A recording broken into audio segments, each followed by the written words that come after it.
Welcome back to Coffee in Christ. He's Ron. I'm Joshua. You, as always, are loved by God. Ron, you and I wanted to get together and just talk about a beautiful passage and what it means to us, especially in these difficult times. Good morning, everybody, or good afternoon, whenever you're watching this. Yeah, Joshua, I wanted to talk about a verse that has always been my favorite from the book of Proverbs. And by the way, I'll give a little shout out to a fellow that I have known for a long time, since he was a boy, a guy named John Thomas. He preaches for the church in Columbia, Tennessee. He's currently confined because he has got the coronavirus. But during his confinement, he is putting out some podcasts, and I watched one of these the other day, and he talked about Proverbs 3:5, which is one of my favorite verses. It says, "Trust in the Lord with all your heart. Do not lean on your own understanding. In all your ways acknowledge him, and he will direct your paths." That is a passage that we really need to listen to in a time like this, and that's actually Proverbs 3, 5, and 6, two verses there. Yeah, and John, if you're watching this, we hope that you're doing well and recovering as well as you can. We love you. We're praying for you. But this verse, Ron, I mean, it's kind of the golden text of Proverbs. You know, the whole book is about how we're not supposed to lean on our own understanding, that we have to put all of our trust and faith in God and walk in His ways. Because if we don't, you know, if you're not leaning on His understanding, whose understanding are you leaning on? That's right. And in the very beginning of the book of Proverbs, in chapter 1 and verse 7, there is this verse which may really kind of set the stage for the book of Proverbs. "The fear of the Lord is the beginning of knowledge, but fools despise wisdom and instruction." A couple of chapters are taken up talking about wisdom and how we need to listen to wisdom.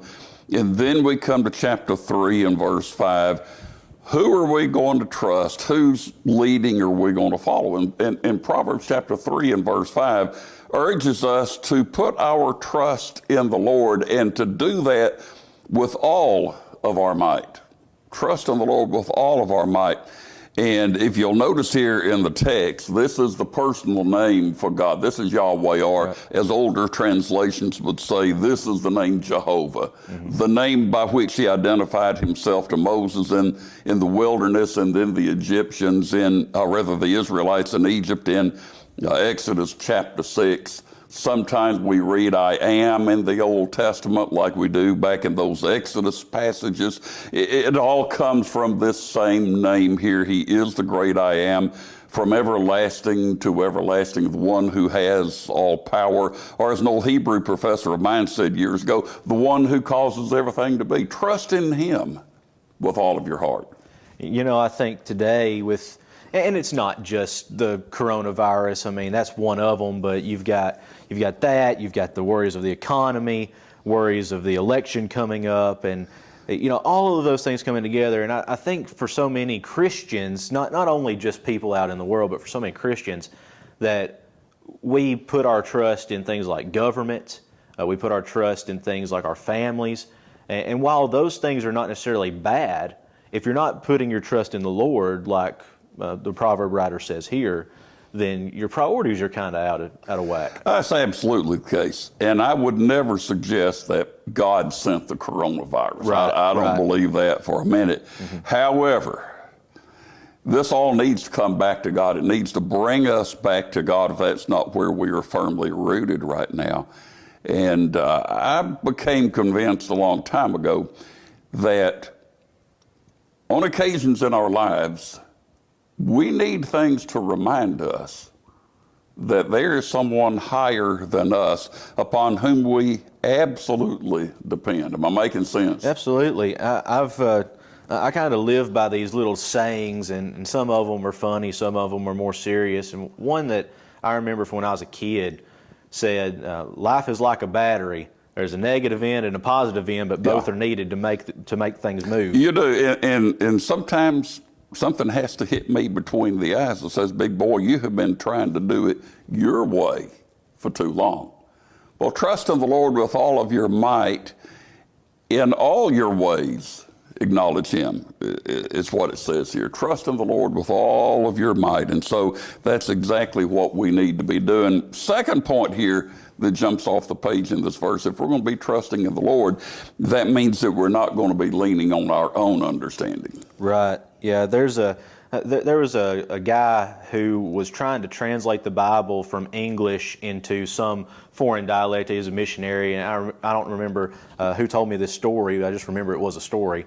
And he couldn't translate the word faith.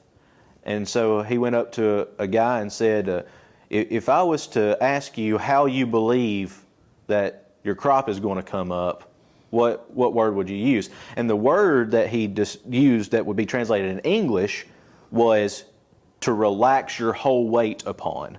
And so when I think about trust, think about leaning on something, leaning on the understanding of the Lord and not leaning on your understanding. Putting the whole weight of yourself on God, relaxing your whole weight of yourself on God.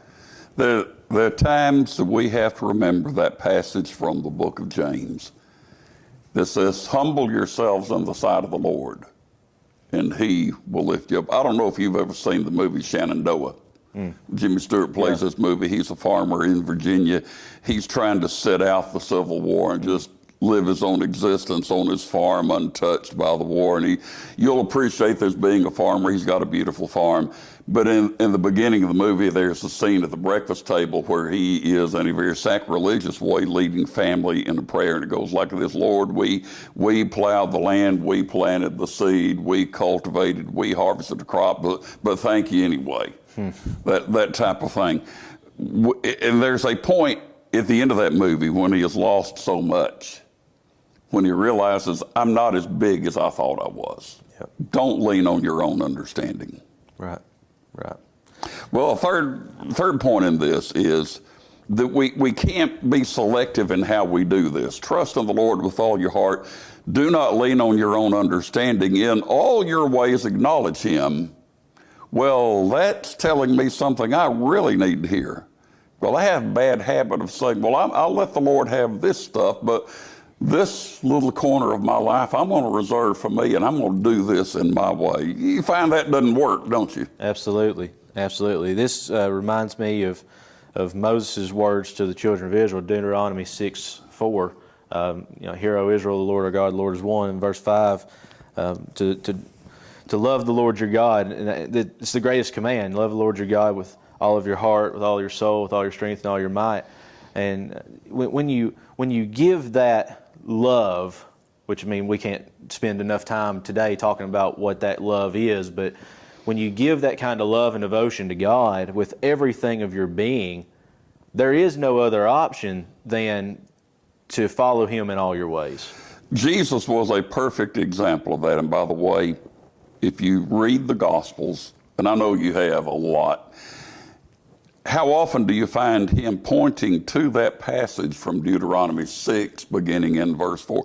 Hear, O Israel, the Lord our God, the Lord is one. You better pay heed to him. That's more than just letting the words go in your ears. Mm-hmm. But he refers back to that commandment often. He calls that the great command. Love the Lord your God with all of your being. And you remember the night of his betrayal. Before he is betrayed, he's in the garden and he's praying, Father, if it's possible, let this cup pass from me. Nevertheless, not as I will, but as you will. I see him there submitting the totality of his existence to the Father, not just at that moment, but that's the culmination of what he's done his entire life. Absolutely. He's going to have to pay the price for really buying into that at that point, because he is now going to experience the worst possible physical suffering anybody can experience. But he says, Father, my life is in your hand. I'm giving it all to you. In all your ways, acknowledge him. The beautiful result of that, and it's the result we're looking for, is the fourth point that comes from this text. If we do that, he will direct our paths. Now, I don't believe that's telling me that God is going to tell me when I wake up tomorrow morning, do I want to get my coffee from Starbucks or do I want to make it myself? I believe that's telling me that if I trust in him rather than leaning on my own understanding, acknowledge him in all of my ways, then he is going to mold me into the type of person I need to be and that he wants me to be. You know, all this has made me think about the prophet Habakkuk, where Habakkuk really doesn't give too much of a decree against Israel, but he just asks God, why is all this happening to us? And God tells Habakkuk very plainly, I'm not going to tell you, because if I told you, you wouldn't understand it. And there is a passage from the book of Habakkuk that speaks so eloquently to us today. When the prophet Habakkuk has raised some questions like, why, God? Don't be afraid to ask God why. Habakkuk asked God why, and God very lovingly gave him an answer. It wasn't necessarily the answer that he wanted to hear, but it shaped his faith. And you come to this statement at the end of the book of Habakkuk, if I can read about 3-4 verses here. In verse 16 beginning, he said, I heard and my inward parts trembled. The sound of my lips quivered. Decay entered my bones. In my place I tremble because I must wait quietly for the day of distress. You see, he didn't say, I wait quietly in the day of distress. I'm waiting for it to come. For the people to arise who will invade us.